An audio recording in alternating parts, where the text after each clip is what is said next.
Ué, não sei por que o Google fez isso. Mas vamos lá. Então, gente, sejam bem-vindos aí de volta à nossa terceira etapa do Tardes com Platão. Como a gente tem feito em todas as etapas, a ideia é apresentar os diálogos de Platão em diálogo, né?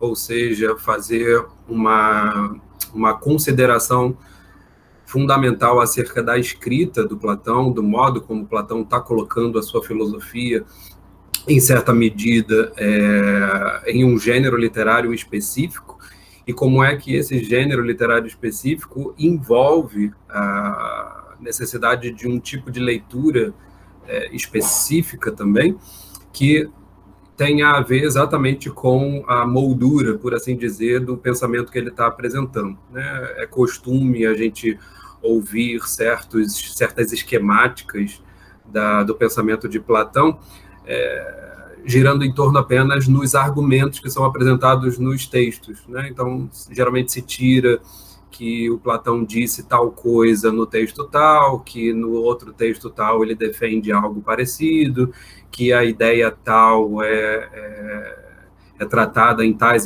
diálogos, e, de algum modo, esse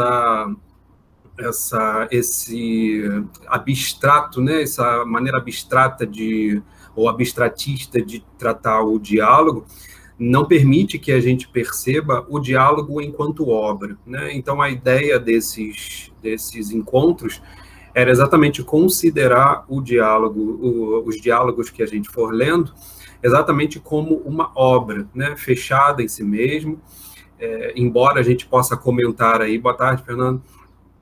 Bem-vinda de volta. Embora a gente possa comentar que o Platão trata de determinados temas em outros diálogos, a gente vai tomar, na verdade, a necessidade de compreender a obra que a gente estiver lendo na sua prioridade, digamos assim, tá? Porque ela, fechada em si mesma, compõe um certo tipo de obra literária que precisa ser entendida enquanto exatamente determinada por essa moldura, tá?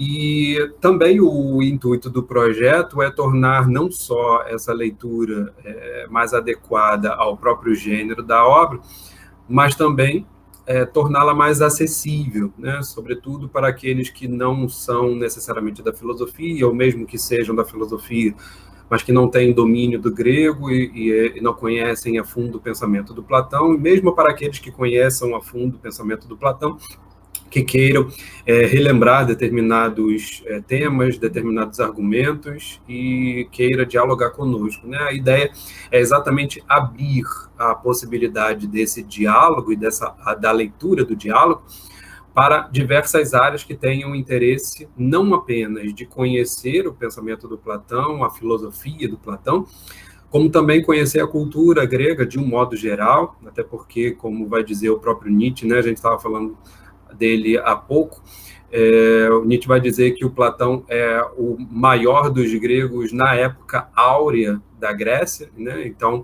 isso não é qualquer coisa, né? Você tem aí, de fato, um autor que conseguiu reunir os elementos mais fortes da sua época, de maneira que toda aquela tradição que vem posterior a ele, de algum modo, precisa se referenciar ao seu pensamento. Não por acaso, o Alfred Whitehead, né, um pensador, filósofo, cientista do século XX, havia dito que a filosofia são meras notas de rodapé a Platão, né? Ao contrário da soberba que possa parecer essa afirmação, ela de fato é significativa se a gente percebe em que medida aquilo que o Platão tratou nos seus diálogos, a gente continua tratando não só no âmbito da filosofia, mas em diversas áreas do conhecimento, sobretudo com relação à ciência também. Então, é de fato uma oportunidade, principalmente para quem não conhece a fundo essa cultura e esse pensamento, de ter um pouco de contato com a maneira do Platão escrever, a maneira do Platão refletir, e aquilo, em última medida, que pode ser dito o nascimento da filosofia, né? Se o Whitehead havia indicado isso, que todos, de alguma maneira, estão se referenciando a Platão, é porque o Platão foi, de algum modo, fundador. E isso que ele faz para fundamentar, né, para fundar e fundamentar a filosofia, e está para nós reservada simplesmente naquilo que ele nos legou como obra. Então, são através das obras, dos diálogos do Platão, que a gente pode conhecer a fundo o contexto de surgimento da filosofia, o contexto em que o próprio pensamento do Platão se realiza enquanto pensamento, ao mesmo tempo em que ele se apresenta aberto ao diálogo não só com seus contemporâneos, mas com todas as gerações, né? Em certa medida, Platão tinha presciência de que, ao escrever, né, vocês sabem que o mestre do Platão é o Sócrates. Sócrates é talvez a personagem principal de vários diálogos do Platão, e de algum modo se toma, né, o pensamento da personagem Sócrates nos diálogos como se fosse o Platão, mas a ideia aqui é a gente perceber exatamente como Sócrates, que foi de fato esse primeiro filósofo, esse que primeiro realizou isso, que a gente até hoje chama de filosofia, ele por nada escrever, né, ao que parece o Sócrates se recusou a pôr escrito os seus pensamentos. Nossa, está dando um engasgo aqui na voz que está travando. Perdão. Então, quando a gente olha para o Sócrates, né, como sendo esse que iniciou o pensamento que a gente chama hoje de filosofia, e não tendo nada escrito, né, se recusando a escrever, a gente percebe o quanto foi feliz o destino ao colocar dentre os seus discípulos um mestre da escrita, né, como foi o caso não só do Platão, né, você tem outros discípulos de Sócrates que escreveram diálogos, que escreveram textos em que o Sócrates aparece, mas o que acabou se conservando foi a obra do Platão, e não é por acaso, né? A gente tem aí em Platão também, né, além de todos esses qualificativos que eu acabei de dizer, a gente ainda tem também que o Platão é o único dos pensadores antigos que teve a sua obra conservada integral, né? Então isso também não é um detalhe casual, né? Isso não é um mero uma mera informação que a gente possa jogar fora, porque, na verdade, é a possibilidade que a gente tem de conhecer, na sua integralidade, a atividade literária, aquilo que hoje nós chamamos de obras completas, né? Conhecer, na sua integralidade, um autor da estatura, como é o caso do Platão, tá? Então, esse é o intuito do projeto. A ideia, então, a gente começou lendo o Fedro, depois passamos pelo Banquete no início desse ano, e agora vamos encerrar o ano com Ulisses. E a ideia, através desses 3 diálogos, né, da leitura desses 3 diálogos, está, de algum modo, em tentarmos compreender aquilo que pode ser dito como a essência da filosofia socrática, tá? E é por isso que eu estou fazendo um pouco dessa introdução, para que vocês percebam que há nesse diálogo entre Sócrates e Platão uma espécie de acontecimento originário da atividade filosófica, e como é que ele vai respingar não só na obra do Platão, mas também em toda a tradição da filosofia, tá? E o que seria essa essência da filosofia socrática? Seria aquilo que eu venho chamando de uma atividade erótico-pedagógica, tá? Vocês sabem que o termo eros, em grego, ele tem essa conotação de amor, né, de ser geralmente traduzido por amor, às vezes um amor relacionado à paixão, mas o contexto semântico da palavra, ele acaba nos introduzindo numa espécie de relação intersubjetiva que, de fato, nos parece, tanto pela leitura do Fedro quanto pela leitura do Banquete, o fundamento daquilo que se chamaria não só a possibilidade de educar-se, né? Então, fazendo referência ao contexto paiderástico, né? Como a gente viu de maneira extensa no caso do Banquete, porque no Banquete você tem lá a descrição de como é que a educação acontecia na Grécia Antiga, né? O mais velho era responsável pela educação dos mais jovens, e nesse intercurso havia vamos dizer assim, né, o acontecimento do Eros. O mais velho era atraído eroticamente pelo mais jovem, e o mais jovem era atraído pela sabedoria, ou pelo conhecimento, ou pela posição social do mais velho, de tal maneira que o mais jovem se colocava para ser cortejado exatamente por aquele que ele acreditava poder lhe oferecer as melhores condições de ser introduzido na sociedade.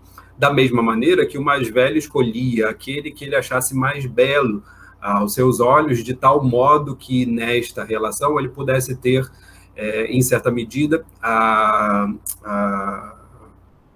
vamos dizer assim, né, a recompensa final de poder formar alguém que era chamado de nobre, né? O termo em grego para isso é o kalos kagatos, né? Esse é o termo que a gente, pelo inglês, a gente poderia traduzir como gentleman, né? Aquele homem bem formado, digamos assim, né? Que seria um nobre ateniense.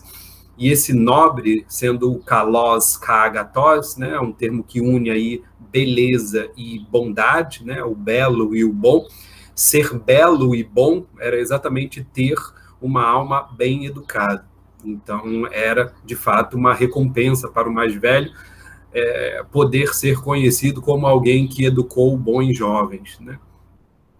Claro que você tem também, dentro desse contexto, uma grande referência aí ao erotismo sexual, né? A gente sempre lida também com essa questão, exatamente porque o eros ele está relacionado a essa pulsão sexual do ser humano, né? A gente viu isso, por exemplo, com o mito do Aristófanes, mas a gente percebe como é que a educação, em certa medida, procura encaminhar esse tipo de desejo sexual. Em certa medida, o intercurso sexual entre o mais velho e o mais jovem era mal visto, né? Se você levasse isso à prática, né, as vias de fato, digamos assim, né? A gente viu como é que o Alcibiades, por exemplo, fala muito sobre isso, como é que ele acaba caindo no ridículo por confessar que ele gostaria de ter esse tipo de relação, né? Então, em certa medida, o que a gente percebe é que, embora haja o que a gente poderia chamar, né, de uma libido, né, de uma pulsão, se eu estiver errado aí, a Ellen me corrija, né, nossa psicanalista de plantão, mas parece que há uma libido, né, uma pulsão comum a essa atividade educativa e que, em certa medida, se realiza como educação exatamente porque ela procura transcender o impulso sexual, ou, de certa maneira, dar uma vazão a esse impulso sexual a fins pedagógicos, né? Para fins de obtenção de conhecimento, para fins de aprimoramento da capacidade de deliberação, o modo como, de fato, por exemplo, você, com a convivência de um grande estadista, você pode se tornar também um grande estadista. Então, era, em certa medida, um interesse formativo. Aquilo que, por exemplo, Werner Jaeger, que é um grande helenista, escreveu o livro Paideia, né, talvez um dos melhores tratados acerca da formação da educação antiga. Ele vai dizer que era a formação da personalidade, né, o modo como o grego, por meio desse contexto erótico, ele estava preocupado exatamente com a educação. E o que eu estou chamando, então, de educação pedagógica, né, ou essa pedagogia erótica, que está aí no centro da filosofia socrática, é exatamente porque é por meio deste tipo de prática que o Sócrates vai realizar, talvez aí intensificando, aquilo que ele vai chamar de filosofia, né? Se de fato aqueles que estão no intercurso educativo, né, mesmo que por interesses eróticos, eles têm como intuito formar-se, essa formação ela vai ser excelente se ela tiver determinada pela sofia, né, se ela tiver determinada pela sabedoria. E o filósofo, portanto, é aquele que ama a sofia, né, aquele que se destina, vamos dizer assim, né, aquele que se destina a buscar, a encontrar, a se relacionar com a sofia, a se relacionar com a sabedoria. E com Ulisses a gente fecha, de certa maneira, né, embora a gente tenha mais um diálogo no corpus do Platão que trate da questão do erotismo e do prazer, mas não necessariamente do erotismo nessa pegada que a gente tem visto, que é o Filebo, né? Ou ele é um diálogo que fala do prazer, fala do bem, mas de uma maneira muito mais metafísica do que propriamente socrática, embora o Sócrates seja ali a personagem principal. A gente, com Ulisses, a gente fecha essa dinâmica, vamos dizer assim, socrática, inicial da obra do Platão, na tentativa exatamente de caracterizar a filosofia por esse impulso, né? De ser em certa medida, uma disposição para a sofia e uma disposição que vai ser chamada de filosofia. E o filo aí faz remissão a um termo grego que é exatamente o termo que a gente vai ver sendo tratado no Lises, que é o filia, né? Que a gente geralmente traduz por amizade, vocês viram na chamada do encontro que eu traduzi por amizade, né?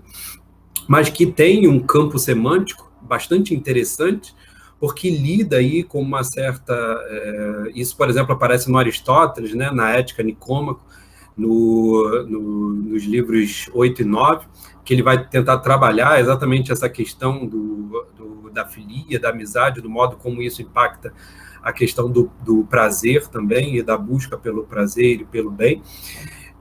A filia, necessariamente, é uma espécie de disposição a se relacionar. E é assim que a gente vai tentar entender como é que o Platão está tentando caracterizar, ou pelo menos discutir, o que seria a filia, né? De tal maneira que essa discussão sobre a filia vai nos colocar bem ao centro desse tipo de disposição que, no termo filosofia, diz respeito exatamente a esse filo, né? Exatamente ao que é que você sente ao se dispor a buscar a sofia, né? O que é que estaria aí no centro dessa pedagogia erótica da filosofia que corresponderia exatamente a esse filo, né? A essa disposição em buscar, em obter, em se relacionar com a sofia, tá? Então, o contexto de compreensão desse termo, o modo como esse termo ele é trabalhado em função das relações humanas, me parece que é o tema central do Lises, né? E é exatamente a partir da leitura desse diálogo que a gente vai tentar descobrir um pouco como é que a gente pode entender melhor o contexto da filia e o contexto desse tipo de disposição que caracterizaria o filósofo, tá legal? Deu para ter uma ideia, então, aí do que a gente está pretendendo com o diálogo, do que está em jogo com a nossa leitura? Ficou alguma questão aí, alguma dúvida?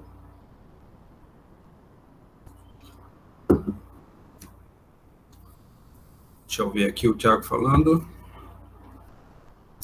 Já li comentadores argumentando que a pederastia no período clássico estava sob contestação e Platão, por meio de Sócrates, oferece um modo justificável de pederastia. Pode ser, faz sentido, tá?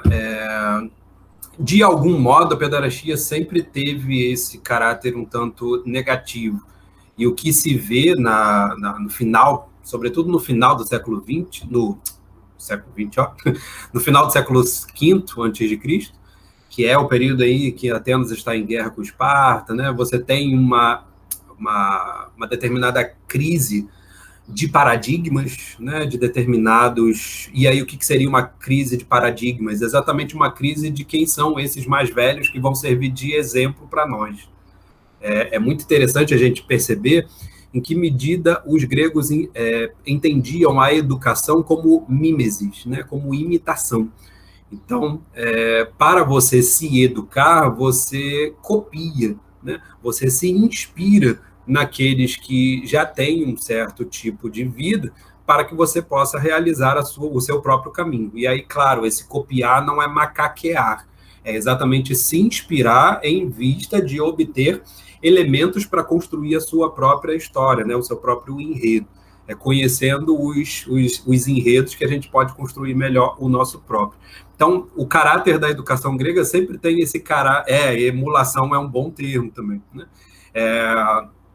Então, esse caráter de, vamos dizer assim, né, educativo, que conforma a questão da imitação ao exemplo, quando você tem uma crise de paradigmas, né, quando você tem uma crise de modelos, você entra numa relativa crise de valores, né? E aquilo que geralmente vai ser entendido como causado, né, como um efeito da sofística, né, no século V, no fundo é causado pelo próprio contexto de guerra, né, e por aquilo que Atenas vai acabar mergulhando nas suas assembleias, em decorrência exatamente primeiro, né, da sua arrogância que a levou à guerra, e segundo, pela má gestão daqueles que vieram depois de Péricles. Exatamente com a morte de Péricles é que você vai ter as sucessivas derrocadas de Atenas, né?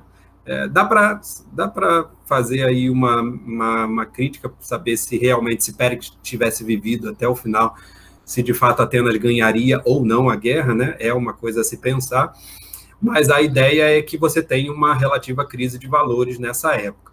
E, ao que parece, não só o Sócrates, mas o próprio Platão, só que aí o caso do Platão é diferente, porque você já está falando de século IV, né? Já não é exatamente século V, mas no próprio século V você já tem, na pessoa de Sócrates, uma determinada tentativa de resgatar, pela noção que ele tem dessa essa pedagogia erótica em vista da arete, em vista da excelência, daquilo que geralmente a gente chama de virtude, exatamente um caminho de resgate desse tipo de modelo pedagógico. E por isso que, em certa medida, alguns vão ler a filosofia socrática como um resgate dos antecedentes, né, da cultura grega, né, daquilo que os gregos haviam perdido nesse momento de crise. Tá?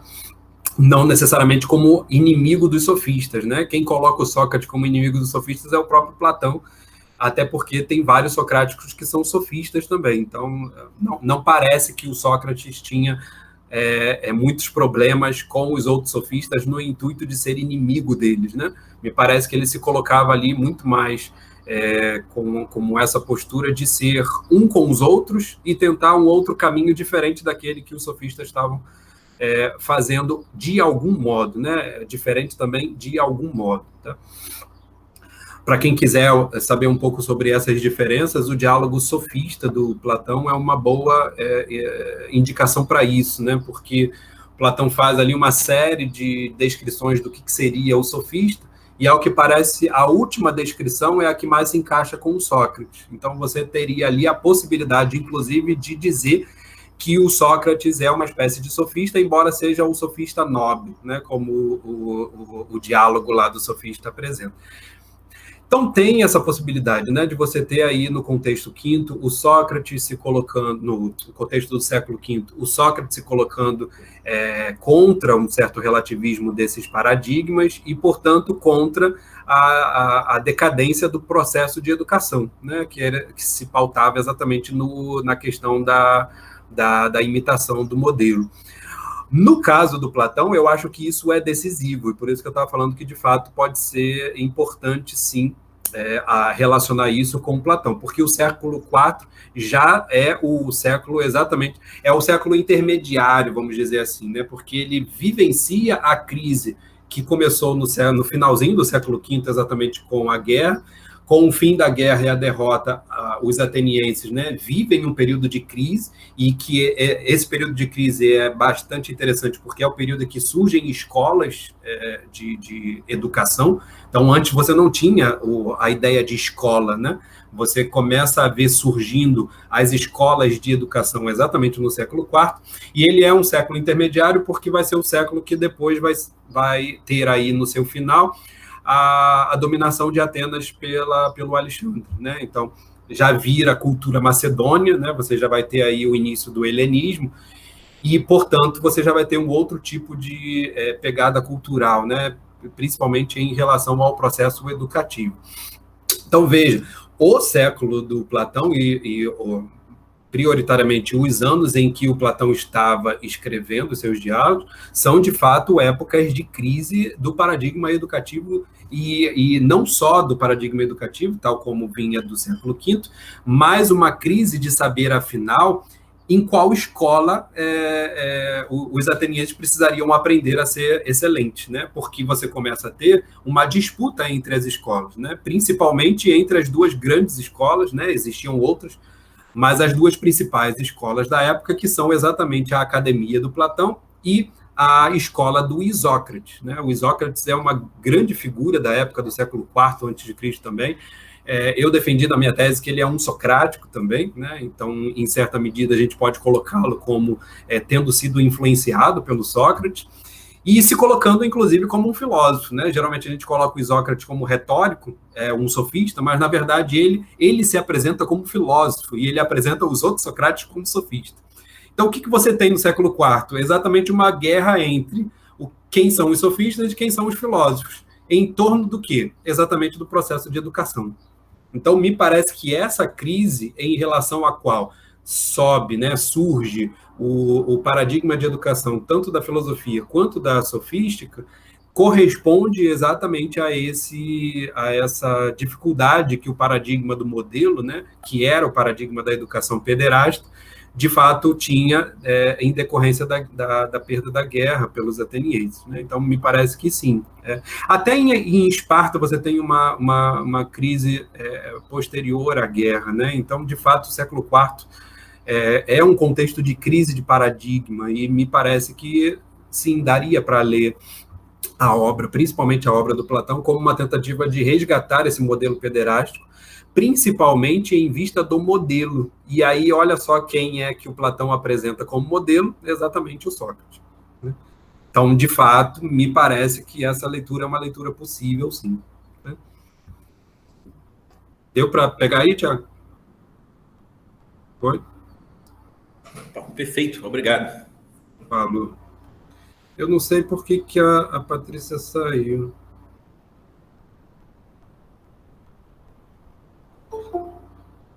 Deixa eu ver se ela volta aqui.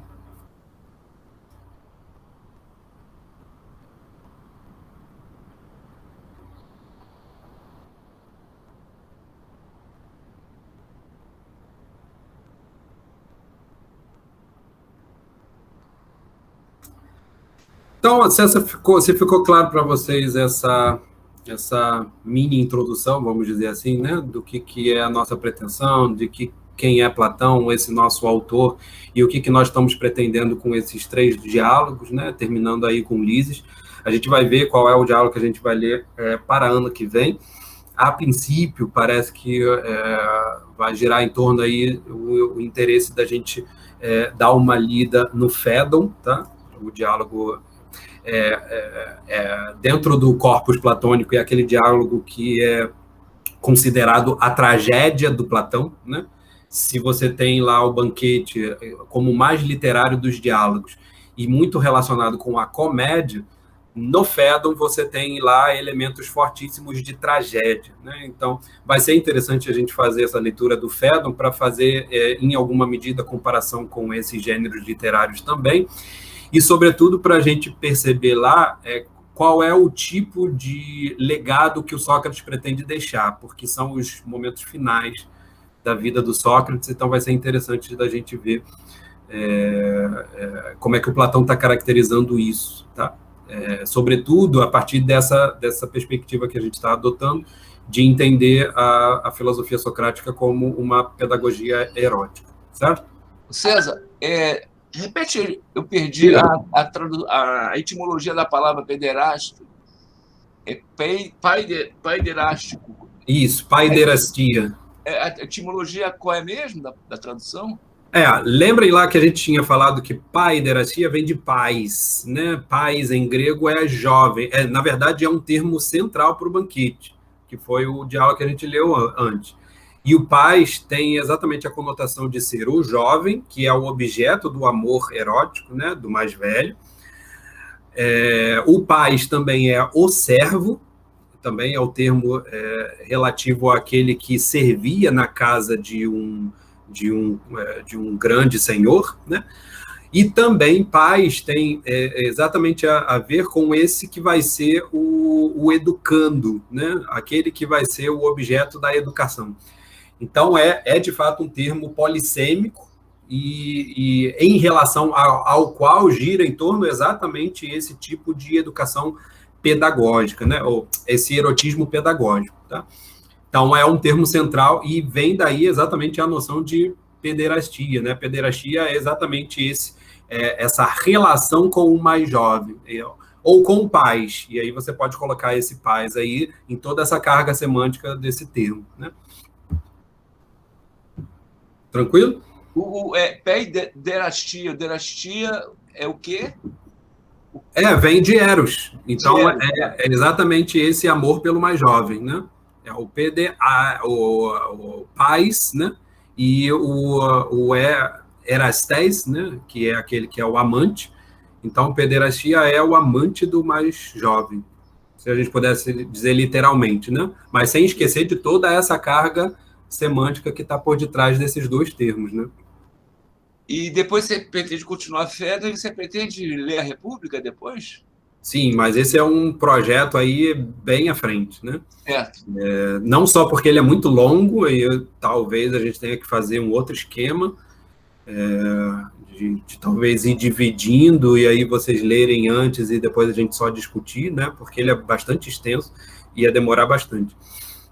E também porque ele vai lidar com diversos outros problemas que seria interessante a gente ter lido em outros diálogos primeiro, para que vocês já possam, principalmente porque é um projeto aberto, né, para todos aqueles, inclusive, que não estudam filosofia, então é interessante que a gente vá vendo determinados temas antes da gente chegar nesse que por assim dizer, o ponto áureo da filosofia platônica, né?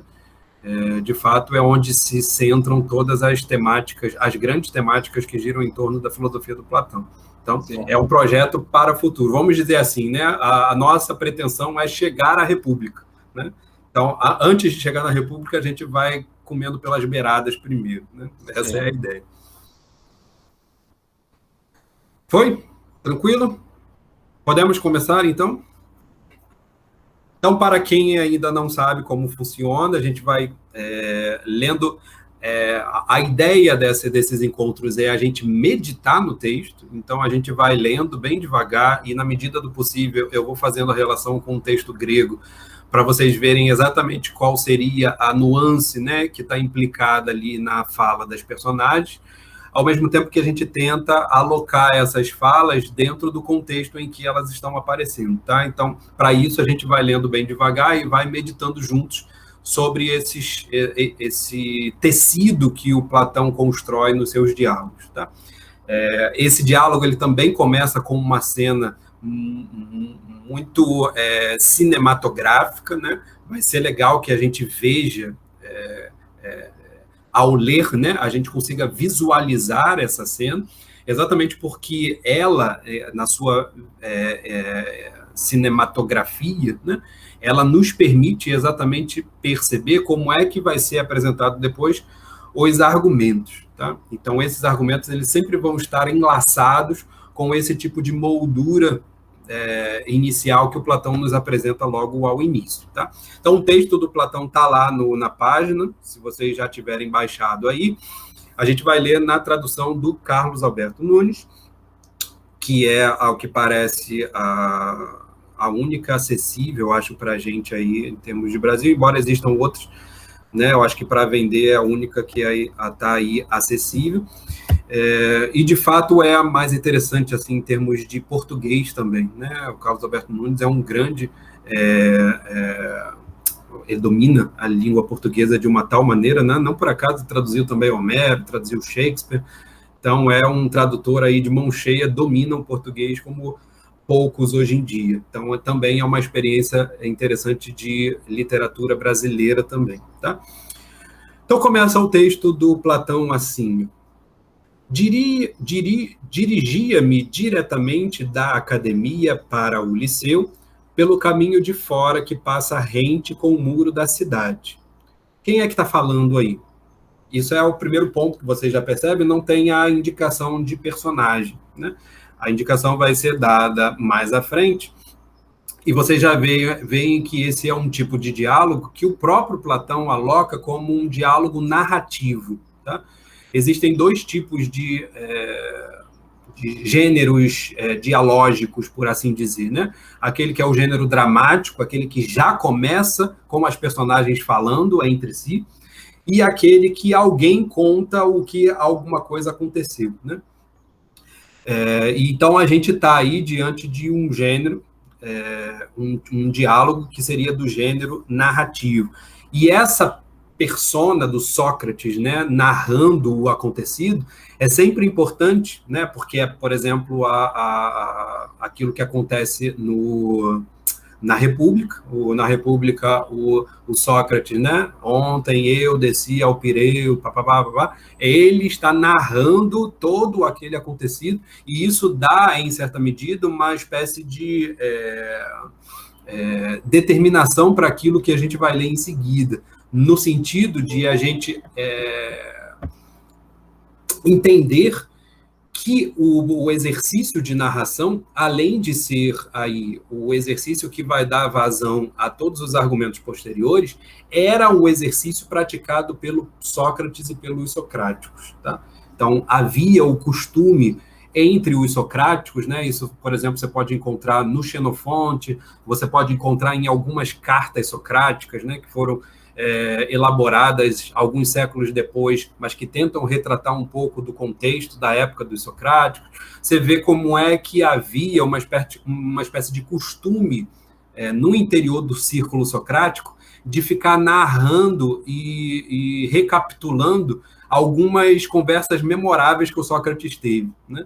Então, é interessante que a gente veja como é que o Platão está colocando aqui o Sócrates como narrador de si mesmo, né? Como narrador daquilo que ele mesmo dialoga, porque em outros diálogos vão ser outros que vão contar aquilo que Sócrates falou, e quando os outros contam, você vê a importância que tinha para essas pessoas que estão contando. Lembrem lá do banquete, né?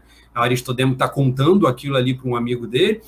Quando ele vai contar isso, vocês lembram o valor que ele dava a isso, né? Não, foi algo memorável, foi um acontecimento que tinha grandes personalidades da Atenas da nossa época e tal. Então, resgatar, reavivar, e aí, portanto, fazer a mímesis, né?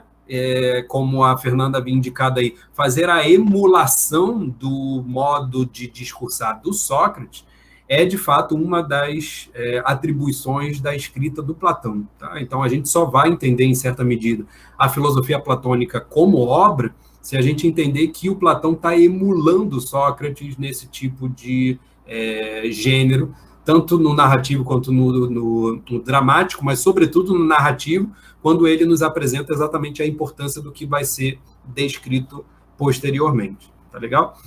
Então, é o Sócrates que está falando aí, ele continua. Mas, ao chegar à Poterna, em que se encontra a fonte de Pânopo, dei com Hipótales, filho de Jerônimo, e o peaniense Ctesipo, no meio de um grupo numeroso de rapazes. Vendo-me Hipótales aproximar, ó Sócrates, exclamou, para onde vais e de onde vens? Então, aí já a gente vê agora que era o Sócrates que estava narrando, né? É o Sócrates que está falando, porque o Hipótales o viu e já exclamou, Sócrates, e essa é uma pergunta que aparece em vários diálogos, tá? Aparece lá, por exemplo, no início do Teteto, aparece no próprio banquete, né? E me parece que é uma frase emblemática, né? Até no Fedro, né? Me parece que essa frase também começa. É uma frase emblemática de como é que a gente pode entender o filósofo, tá? Em certa medida, o filósofo sempre é aquele que está a caminho de. Então, se ele está a caminho de, ele sempre partiu de algum lugar e está indo para um outro lugar. Percebe? A ideia da filosofia, em última análise, é a ideia do movimento. Aquilo que depois, com Aristóteles, vai ser chamado de peripatético, né? Peripatos é exatamente você falar enquanto caminha, né? Você ir conversando enquanto caminha. O Aristóteles fica conhecido dessa maneira, né?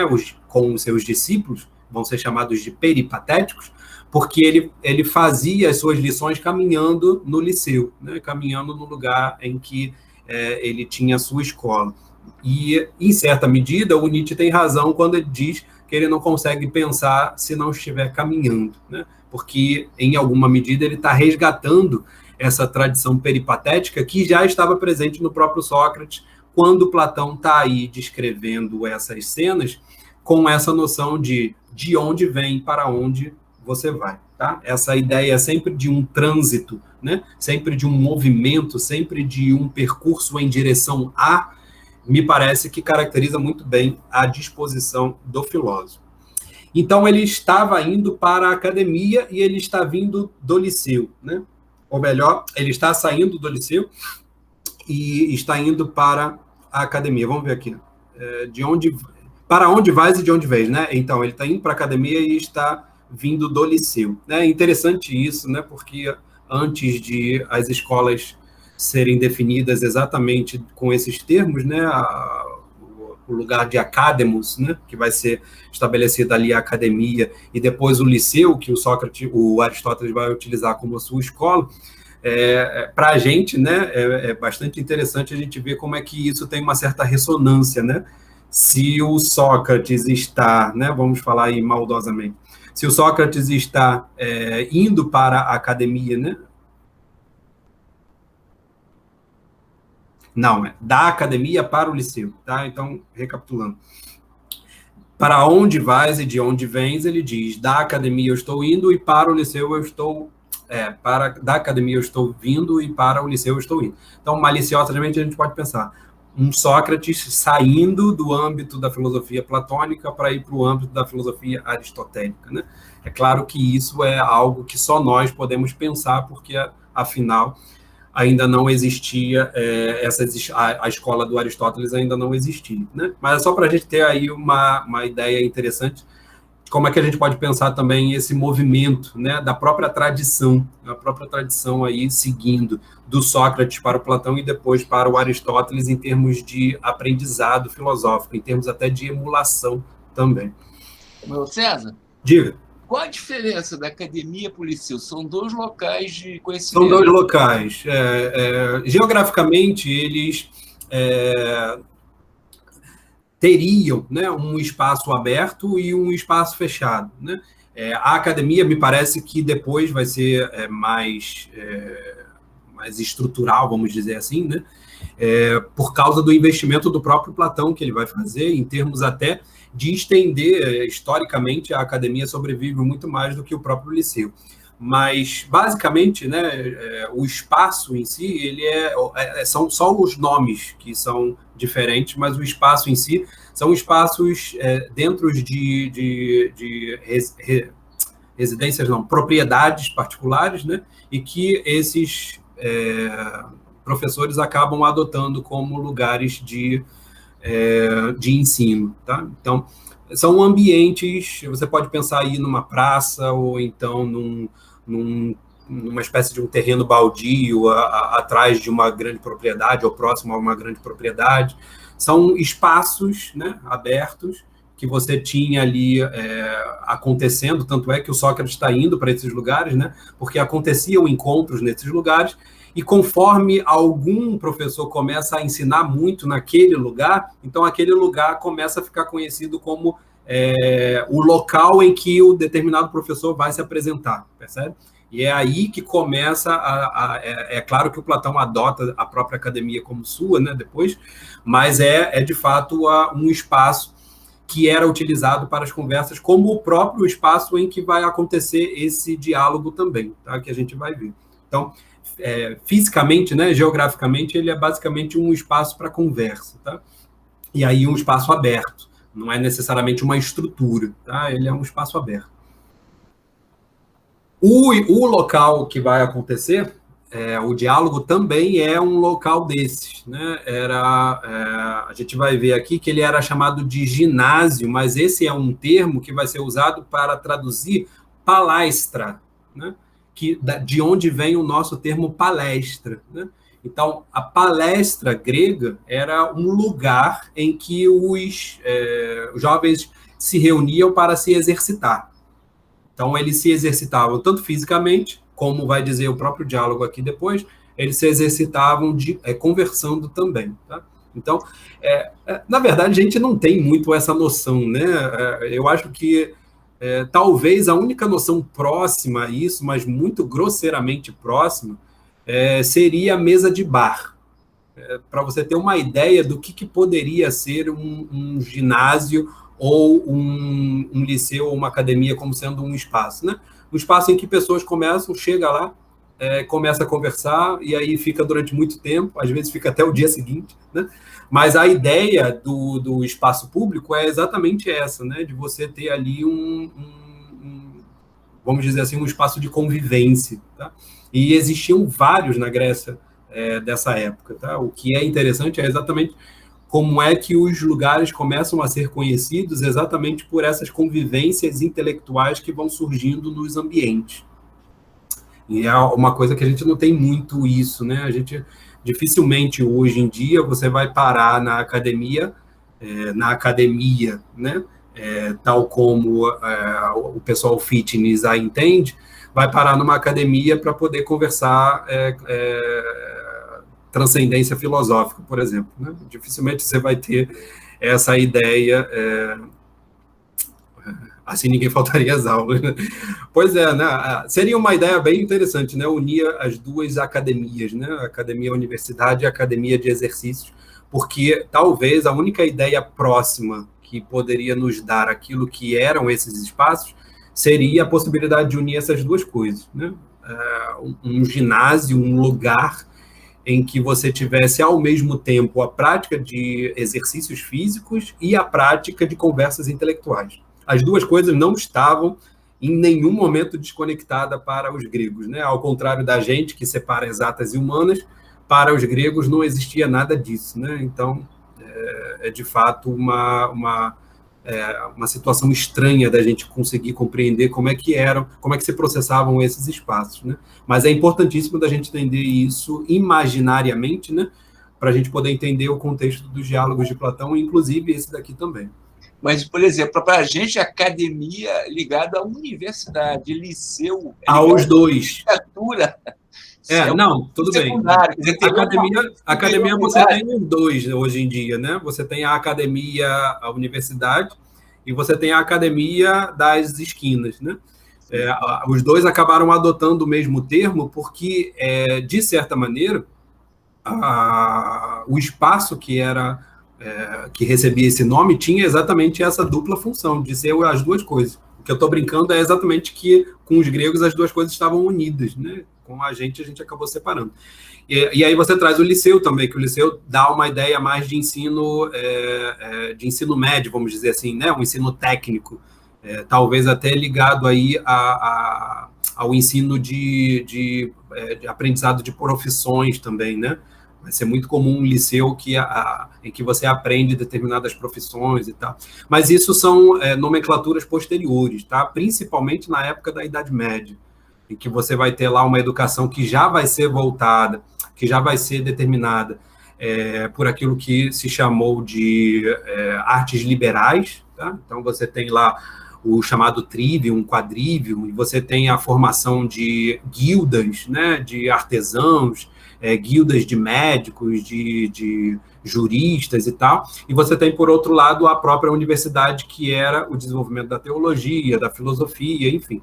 Então, você tem lá, essa divisão acontece exatamente no âmbito da Idade Média, tá? Não tem a ver necessariamente com os gregos, não. Aqui, nesse contexto, os dois espaços são semelhantes, e eles reúnem tanto os exercícios físicos quanto exercícios intelectuais também. Beleza? Então, o Sócrates está dizendo aí, ó, da academia, respondi, vou diretamente para o liceu, né? Ele está aí em um percurso e o Hipótales o convoca, né? Dizendo o seguinte, então, vem direto para cá e resolve-te a ficar conosco. Vale a pena, né? Vale a pena aí axiomentoi, né? Eu penso que seja valoroso você ficar conosco, né? O termo axios tem a ver com exatamente os valores que compõem o comportamento ético, né? Então, a sugestão que o Hipótales usa, né, para poder convocar o Sócrates é a sugestão de que ficar ali seria valoroso. Aí o Sócrates, então, rebate, né? Porque o Sócrates não vai perder o tempo dele de transição, né? De movimento por acaso. E aí ele rebate.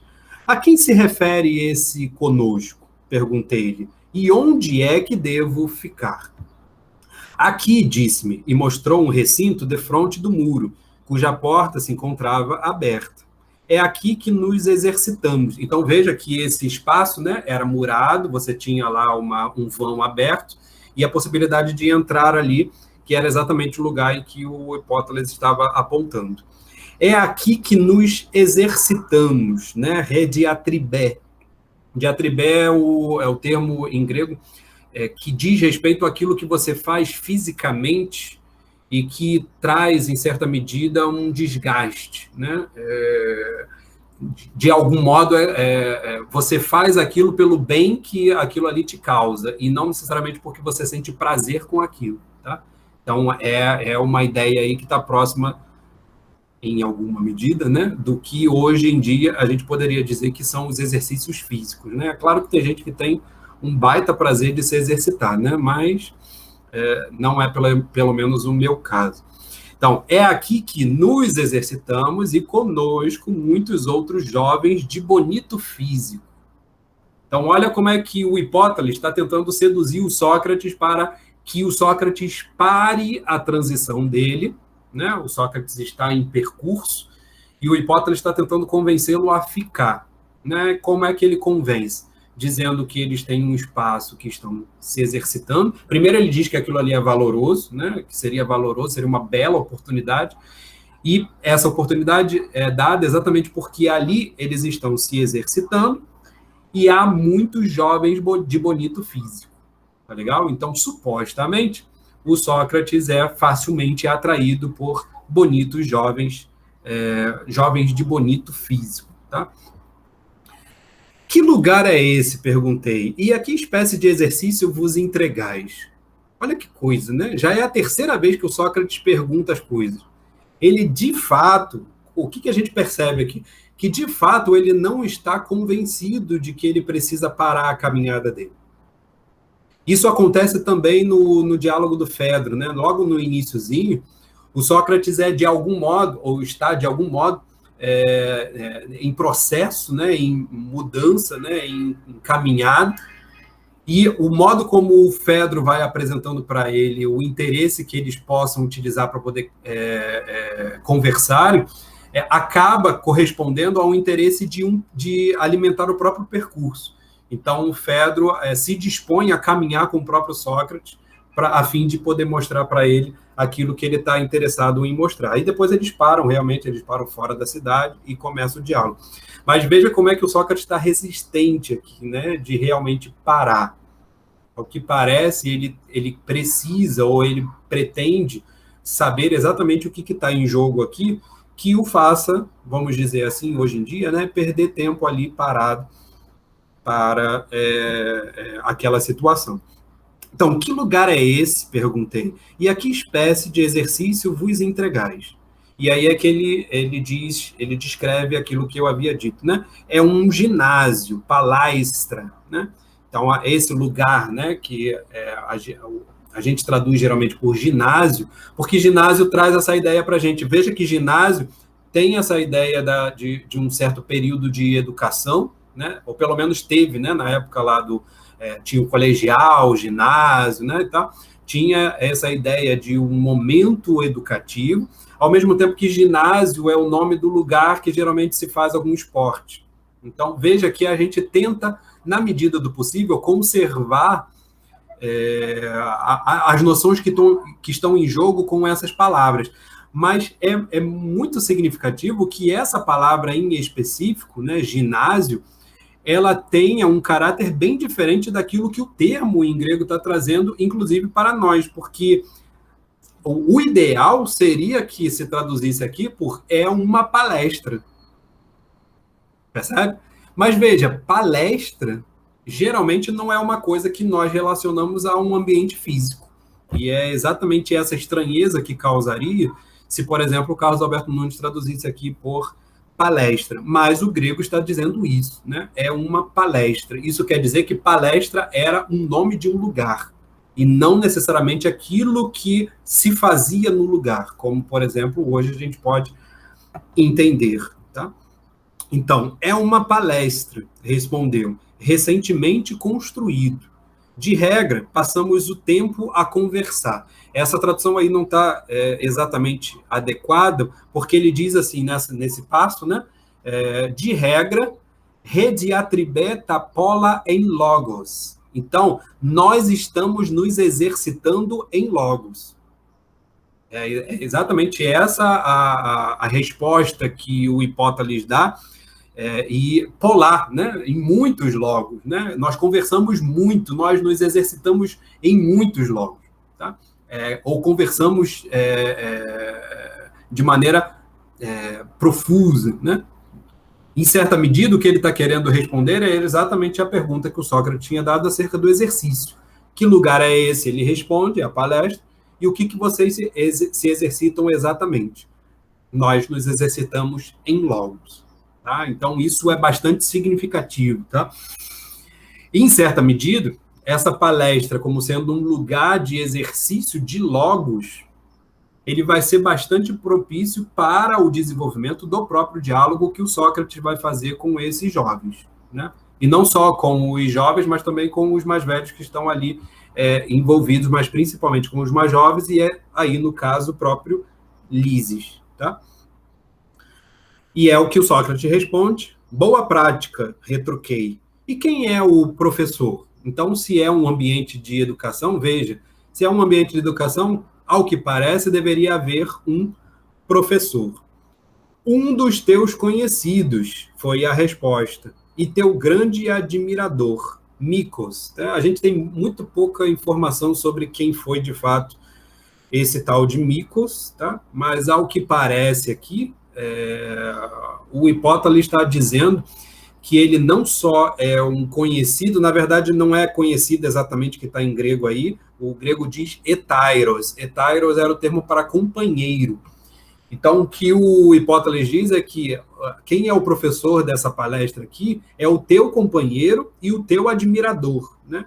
E admirador aí é epainetes, né? Então, tem a ver aí com os epainons, né? Que são os elogios que a gente viu exatamente no banquete serem produzidos. Então, Micos é alguém que não só é um companheiro de Sócrates, um etairos, mas é também alguém que admira muito Sócrates. Isso coloca, em certa medida, o Micos em uma posição interessante com relação ao Sócrates. A gente poderia até dizer que o Sócrates aí está, em certa medida, em um ambiente superior, né? Ou em uma posição superior em relação ao Minos, já que o Micos, na verdade, ele está se colocando como um admirador do Sócrates. Tá? Então, seria uma espécie de Sócrates como o modelo para o Micos. E é exatamente isso que o Sócrates tenta rebater na sua fala posterior. Ele diz: por Zeus, repliquei, não é indivíduo sem valor, porém, sofista muito hábil. Então, veja, com essa descrição, o que o Sócrates está dizendo? De fato, ele conhece o tal do Micos, e ele rejeita, em alguma medida, essa posição de ser um modelo para o Micos. Exatamente porque o Micos, embora seja alguém muito valoroso, né, não seja alguém desprezível em termos de valor, ele é um hábil sofista. E aqui, ao que parece, e aí nós estamos no contexto dos diálogos de Platão, ser um hábil sofista, né, em grego aí, ikanos sophistes, tem a ver exatamente com aquela esperteza, digamos assim, que aqueles que se chamavam de sofistas possuíam em termos de discurso, né? Então, ao que parece, embora o Sócrates elogie a pessoa de Micos, ele não parece elogiar a prática discursiva, por assim dizer, que o Micos adota. Perceberam isso? Oi?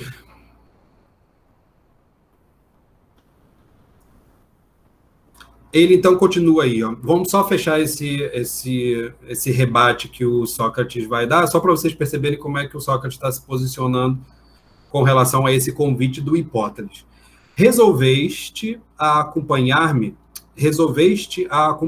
falou, para ver, ou melhor, resolveste a acompanhar-me, falou, para veres o que estão aí dentro? Sim, porém, antes folgaria de saber qual deles é o mais belo. Então, veja que no final, o Sócrates fez várias perguntas para questionar todo o ambiente no qual ele estava sendo convidado a ser introduzido, né? Veja que o Sócrates tem uma certa resistência em aceitar de pronto o convite. Essa resistência vai sendo colocada por várias questões que vão apresentando para a gente o ambiente em que a coisa está acontecendo, e ele valoriza o ambiente, né? Lembrem lá que o Hipóteles tinha dito que seria de muito valor se ele ficasse. Então, todas as perguntas que o Sócrates está fazendo é, em certa medida, um exame desse valor. É, em certa medida, o exame do Axios. É exatamente um exame se de fato ficar ali será valoroso para ele. Então, ele faz toda a contextualização disso e a todo momento ele vai dizer, bom exercício, né? Que legal, tem bons jovens lá de belo físico. E agora, né, fala do Micos, né? Por Zeus, é um homem que não é de se desprezar. No final, ele ainda fala, né? Sim, então eu estou, em alguma medida, decidido a ficar, mas eu preciso de uma última informação. E essa última informação é quem é o mais belo que está ali, né? E aí, claro, o mais belo dentre os jovens, tá? Ele não especifica, né? A pergunta aí é tis hokalos, né? Quem é o mais belo? Mas é claro que ele está perguntando quem é o mais belo dos pais, né? Quem é o mais belo dos jovens? Quem é o mais belo daqueles que estão ali para serem educados e não os mais belos entre os que estão educando, tá legal? Então existe uma comparação possível da gente fazer também em relação a esse professor que não é desprezível, né? É alguém digno de valor, ao mesmo tempo que, se ele é digno de valor, ele está no meio de jovens de valor. Lembrem lá daquele contexto o contexto paiderástico que eu havia descrito logo no início? Quando você tem essa inter-relação, né, entre o mais velho e o mais jovem com o interesse educativo, você tem exatamente o mais velho buscando os jovens que são os mais belos, né? Kalos agathos, exatamente para torná-los, a partir da sua beleza, também bons, também nobres. Ao mesmo tempo que esses mais jovens buscam sempre os que podem lhe tornar cada vez melhores. Então, existe uma busca aí pelo melhor, tanto de uma parte quanto de outra. O que o Sócrates pressupõe? Se o professor ele é de um valor, né, é significativo, ele não é de se desprezar, deve haver ali um jovem que seja o mais belo possível. Tá? Ou seja, deve haver ali, entre aqueles jovens, alguém que mereça o empenho do próprio Sócrates em também se apresentar como um professor. Percebe? E essa é a grande ideia aqui, essa grande sacada desse primeiro diálogo, né? É introduzir exatamente como é que o interesse do Sócrates como professor vai sendo construído. O interesse do Sócrates como educador, como professor, vai sendo construído exatamente pela possibilidade de educar jovens interessados em logos. Então, o ambiente está descrito como um ambiente de exercício de logos, e ele é introduzido, então, para a descrição do que é de quem é o professor desse ambiente. Sendo uma pessoa valorosa, é sinal de que ali, de fato, é um ambiente possível para ele, Sócrates, encontrar jovens dispostos à educação filosófica. E é isso que faz, de fato, né, é isso que vai, na verdade, coroar, né, a decisão final dele. Ele diz, sim, mas, né, sim, porém, eu gostaria de saber aí uma última coisa, quem é o mais belo? Tis ho kalos. Tá? Esse mais belo é que vai introduzir o assunto propriamente dito do relacionamento, da questão que vai gerar em torno Ulisses, mas isso a gente vê no nosso próximo encontro, tá legal? A gente consegue parar por aqui, deixando aí em suspenso essa próxima cena que vai ser lida aí com relação a essa última pergunta do Sócrates. Claro, se vocês quiserem ir adiantando a leitura e depois virem para sempre a segunda, a terceira leitura é sempre mais interessante do que a primeira, né? Mas a ideia é essa, a gente ir lendo bem devagar e contextualizando as falas e contextualizando os termos em grego para a gente saber como é que o Platão vai construindo a cenografia do diálogo, para que a gente possa perceber depois como é que ele vai lidar com essas ideias nesse contexto cenográfico, né? Nesse contexto cênico que ele está traçando aqui para a gente compreender a obra. Tranquilo, gente? Alguma questão?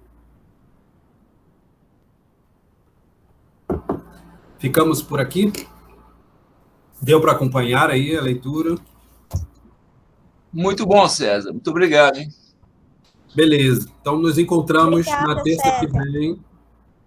Nada. Nos encontramos, então, terça que vem. A gente continua nesse ponto, né? Vendo aí qual é, de fato, a resposta que o Hipóteles, né? Vocês vão ver. Olha, vejam, lembrem que, vamos colocar assim, em termos de idade, a gente pode dizer que o Sócrates é um pouquinho mais velho do que o Hipóteles e o Ctesipo. Se a gente fosse colocar em idade, vamos dizer que o Sócrates tem uns 40 anos e esse Hipóteles e o Ctesipo têm uns 30, né? Ou talvez se o Sócrates tiver 50, eles têm uns 40, tá? Coloquem mais ou menos essa diferença de idade, tá? Eles são mais velhos, mas têm uma proximidade, mas tem uma diferença etária. Vocês vão ver o que vai acontecer com o Hipóteles, né? Geralmente se entende como uma pessoa adulta, né? Uma pessoa madura, e vocês vão ver o que vai acontecer com ele quando ele for responder a pergunta do Sócrates. Tá legal? Velho total. Então é isso, gente. Cenas dos próximos capítulos, espero vocês semana que vem, tá legal? Abraço a todos, então, até a próxima. Abraço. Boa semana. Até.